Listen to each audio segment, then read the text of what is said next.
In mid-August 2025, a shocking video began circulating on TikTok, Facebook, and X. It claimed that a young Orca trainer named Jessica Redcliffe was fatally attacked during a live performance. The clip appeared to be filmed from a spectator's phone. A smiling woman in a wetsuit stood balanced on the nose of a massive orca, the crowd roaring with excitement. She raised her arms in triumph. The whale dipped forward, then lunged with sudden force, pulling her underwater in a violent splash. The cheers turned to screams. White text flashed across the screen, "She never resurfaced." For many viewers, this was more than just a video, it was a tragedy playing out before their eyes.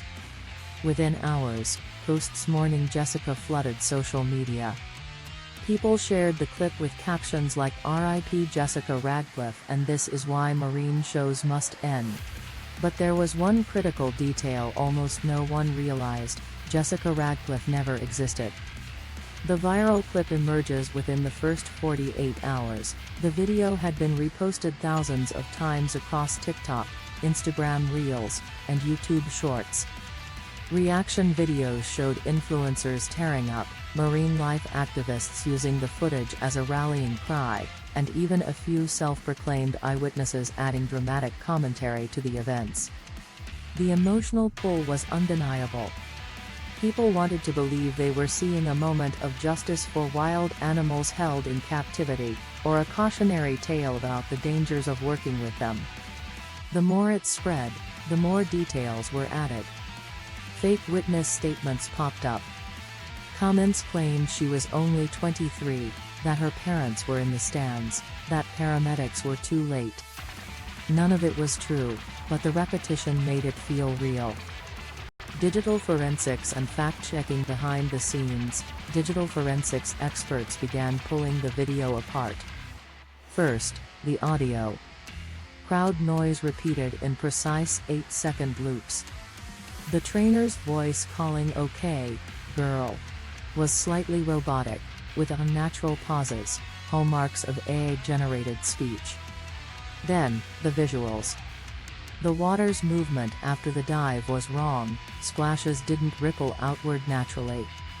Lighting on the trainer's face didn't match the direction of the sun. In several frames, her outline blurred unnaturally, as if pasted into the footage. Fact-checkers searched every public record they could find. No Jessica Redcliffe in marine trainer rosters. No obituaries.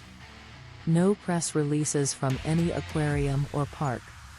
The so-called Pacific Blue Marine Park had no website, no registered business filings, and no record of ever existing. Media debunking. Within days, major outlets like Forbes, Online, The Economic Times, and Hindustan Times ran pieces calling the video a complete fabrication. Some showed side-by-side comparisons of the viral clip with older footage from unrelated marine shows, proving that parts of the scene had been digitally stolen and altered. The consensus was clear: the Jessica Redcliffe video was AI-assisted misinformation, highly convincing, but still entirely fake. Real orca incidents in history. The hoax didn't succeed just because of clever editing, it thrived because similar tragedies have actually happened. 1991, Kelty Byrne, a marine biology student, was pulled underwater by orcas at Sealand of the Pacific in Canada. She drowned before rescuers could reach her. 2009, Spanish trainer Alexis Martinez was killed during a rehearsal at Loro Parque when an orca named Quito rammed him underwater.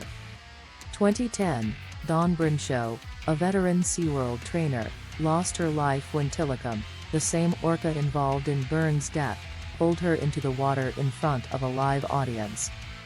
These real-life incidents made the fake Jessica Redcliffe story feel all the more plausible.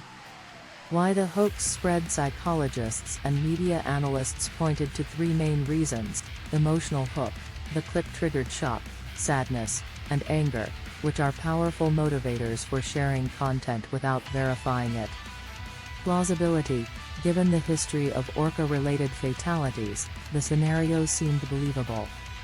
Algorithmic amplification. Social media platforms pushed the clip into recommendation feeds based on engagement, not accuracy. The result was a misinformation snowball, rolling faster than fact checks could catch up.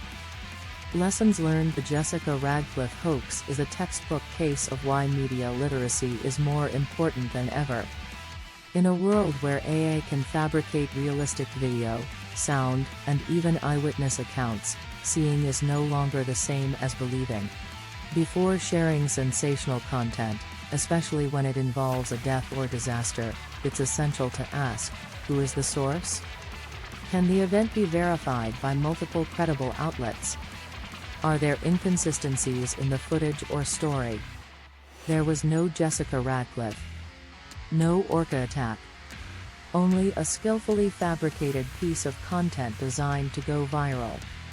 If you want to stay ahead of digital hoaxes like this, subscribe to Haunted Syntax, a channel dedicated to breaking down viral fabrications, exposing the tricks behind them, and teaching you how to spot fakes before they fool you. In an online world where the most convincing lies can spread faster than the truth, Haunted Syntax gives you the tools to see through the noise.